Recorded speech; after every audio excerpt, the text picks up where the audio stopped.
Dyma 10 peth byth gofiadwy am ddiwrnod gêm ryngwladol. Os chi'n byw yng Nghaerdydd, ydych chi byth yn codi ar fore'r gêm on top ffôn.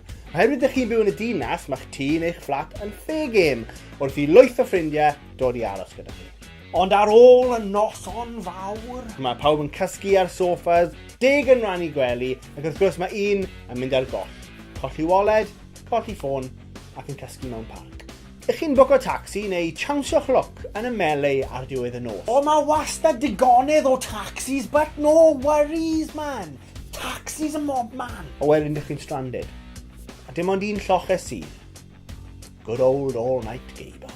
Parch mawr i'r artistiaid sy'n gallu peintio ddrai goch ar un boch bach. I'r mwyafrif mae'r ddraig yn edrych mwy fel camel a erbyn diwedd y nos mae pob un yn smudge glib, coch, gwyn a gwyrdd. Hoffwn i ymddiheuro ar ran pob unigolyn sy'n treulio'r gêm yn gofyn hang on, pam maen nhw wedi stopo nawr? So pam maen nhw gwneud y scrum? Beth yw pam y scrum? So mae'r boi yma yn gorfod mynd mewn i bin. Sa fe mynd i ffito mewn bin? Dyn ni ddim yn deall y reolau. Diolch am eich ymynedd. Yn rygbi, mae yna 2 tîm yn ymladd am y bêl ac yn trio cadw'r peth i ochr y cae. Ond nid dyna yw gwir ystyr y gêm. Yn y bôn, mae'r gêm am ganu. Os ydych chi'n gwylio'r gêm a ddim yn canu, ydych chi jyst yn wrong. Ydych chi'n clywed sôn trwy'r hen chwedlau llychlyd am amser pan rhedodd coblynod trwy'r coedwigoedd a nofiodd y cracen a nyfnderau'r môr. Oedd yr awyr yn llawn Pegasysau. Ac yn yr oes hudol yma, oedd Cymru yn gallu curo Awstralia a Seland Newydd. Ond erbyn heddiw, mae'r hyd yn y byd wedi marw yn gyfan gwbl. Y tro diwetha nathon ni ennill, oedd Bendigeidfran yn chwarae rhy fwyth i ni. Does dim byd gwaith na aros mewn cyw i ordro diod gyda Cymru'n colli. Dych chi'n sownd mewn môr o gyrff, a mae'r music yn blasto, a mae'ch ceg jyst yn dechrau meimo gyda Bon Jovi, Living on a Prayer, a dych chi'n gwrando ar ryw cwbl canol oed sy'n trio esbonio i chi lle o'n nhw arfer mynd yng Nghaerdydd pan o'n nhw'n iau. Who know boy, back in the good old days, chan. Yna, mae rhyw ffŵl sydd wedi cael ei syrfio'n barod, jyst yn gollwng ei ddiod lawr eich cefn. Chi nawr di gwario hanner y dydd yn cywio i gael diod. Ond mae rai tyfanda wedi cael brainwave anhygoel, sydd allan ni wneud fwy o arian a gwerthu mwy o gwrw. Os ni gorfod defnyddio glasses plastig, defnyddiwch 2-pointers!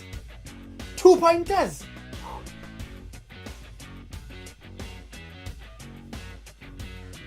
Mae taflegrain hedfan drwy'r awyr, mae hetia cowboy pink yn rhacs ar y llawr, mae chaos yn ystrydoedd, dagrau ac ofn, heddlu ar ceffyla, cyrff mewn drysau siopa. Cymdeithas post-apocalyptic yng nghanol trydydd ryfel byd? Na. Nos gêm ryngwladol. Ar ôl i'r cleifion gael eu trin, mae'r ailadeiladu'n dechrau a mae'r enillwyr yn brysur yn ysgrifennu'r hanes. Ydych chi'n sylweddoli bod cyfres o gemau wedi dod i ben. A yr unig peth sydd ar ôl nawr yw cwestiwn. Beth i wneud? Beth i wneud? A ydych chi'n cael cipolwg erchyll. Cipolwg o'r gwacter. Y gwacter. Y gwacter.